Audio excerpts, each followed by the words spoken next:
In this video I'm going to show you how to check if someone is census complete. And what we mean by census complete is that they have all of the census records that occurred during their life attached to them. This is a great way to check for duplicates and find other family members that we might have missed along the way. So I'm going to be focusing on someone in my Temple reservation list. I have a lot of names in my Temple reservation list, so I've been trying to find ways to share those with the Temple. But I didn't want to share them with the Temple unless I knew that they weren't duplicates. So let me just pick one right here. This person's name is Percy R. Dalton. And so we're going to go to his person page, and we're going to hit sources. And it's really helpful now that sources are sorted in order, because I know Percy was born in 1902 and died in 1947. So he should be in the 1910, 1920, 1930, and 1940 census. And so I'm just going to look and see which of these he's attached to. So he's attached to 1920, he's attached to 1930, but notice I don't have 1940 and I don't have 1910. So what we're going to do is just go look for those two census records, because what I find is sometimes when I go and find those census records and attach them, I find someone else who's attached to the same census record, and that helps me find duplicates and also lets me join families together. So let's first start by searching on Family Search. And so these are the search results that I get. And as I scroll down, I can see that there's the 30 census. For some reason, the 20 census isn't showing up here, but I bet if we searched a little deeper, we could. But remember, we're going after 1910 and 1940. So let's try 1940 first. And notice that as I look here, there isn't a single option for 1940. So here's a little trick that helps a lot. Just delete the marriage and death place, and then just update. For whatever reason, the 1940 census just doesn't seem to come up if there's conflicting death or marriage information. So now I'm going to hit Show All, and now notice that I do have a 1940 census that comes up. I'll click on that, and notice there's our person right away. We can see his name's Percy Dalton, the birth year and state match up, and he's got a wife named Lona. So we'll click here, we'll hit Review and Attach, and then we'll attach the census record to him. And you can see that actually he was born in Caldwell, and he's been living in Caldwell County his whole life. So that one makes it very easy to link. And then notice he's living with his mother-in-law, Myrtle Mitchell, and his wife's maiden name was Mitchell. So again, that's a really great clue that this is a great match. And you can see that his wife's birth year is off by 2 years. That's very common. Okay. Now to get the mother-in-law, because notice here, these are Percy's parents. So to get the mother-in-law onto Lona, we're going to hit Change and change it to Lona. And now Lona's parents are going to show up here. And so now we can bring Myrtle up and attach. Okay. So now we found Percy in the 1940 census. Let's go look for him in the 1910 census. So we'll come back to his page. Now, before the video I checked. I looked really hard on Family Search and could not find him in the 1910 census. So we're going to use another tool this time to try to find him in the 1910 census. We're going to look for him on Ancestry. Ancestry has different search criteria, and so I found that a lot of times when I can't find a census record on Family Search, I can often find it on Ancestry. And I'm going to need to sign in real quick. Okay, so now I'm signed in. And then what I find is once I've signed in, then I just click this again, and it'll bring all my search criteria over. So notice that what happens when I click that button is all the information that I had about this person from Family Search gets pulled over.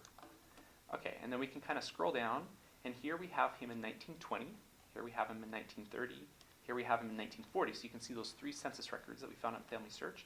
And then as we go down, we're not finding anything. And I could restrict right here and restrict to 1910. But I'm going to try something slightly different, which is I'm going to go to his record in 1920 and see if Ancestry has any clues about who he might be. So notice over here I have all these record hints, and at the very bottom I have this one Penny Houghton. Now that does not look like a match, but that's the only one we have right now. So let's just give it a look.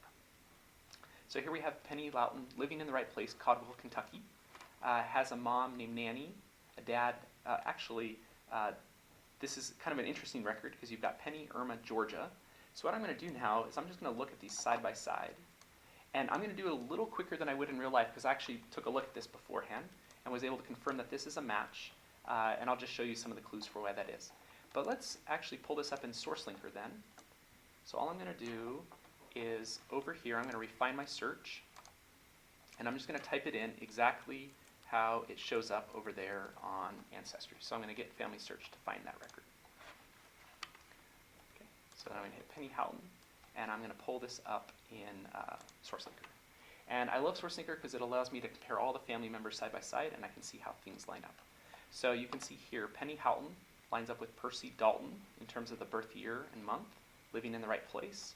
And then he has a sibling named Irma, which also lines up very well. And then has a daughter named Georgia. And then you can see you have these other people living in the house, Vincent and Halton. Now, one thing you should notice is that Nanny here is the mother of Percy, whereas in this record it's saying that Herbal Vincent is the head of the household and he's listing Penny as his son.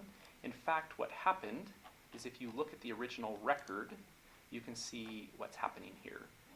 So you can see that Herbal was listed as the head, Nanny was listed as his sister, and then under Nanny they wrote son, daughter, daughter. And so these are actually the children of Nanny, who's living with her brother, and so her maiden name is Vincent. So now all the clues start to fall together. So let's go back to our record. Is now we can see that, in fact, what's happening here, oops, let me back out here just a second. Okay, so we'll do this step again. We'll come in here, we'll hit Refine Search, change this to Penny Houghton, update record. Okay, and this is going to bring us right back into SourceLinker, and now we're going to be able to put this family back together in the right order. Okay, so now we know that that's Percy, this is Irma, this is Georgia, and then the nanny right here that's listed as the sister is actually the mom. Okay, so we're going to attach her, and then the last thing we're going to do is turn Nanny into the focus person. So we're going to go change. Now Nanny's our focus person, and now Herbal is not her husband. Herbal is her sibling. Now I couldn't quite figure out which sibling he was, but my guess is that he's Thomas, but I'm just going to put it in as a different person, and then as I do some research I'll be able to merge those together if I need to.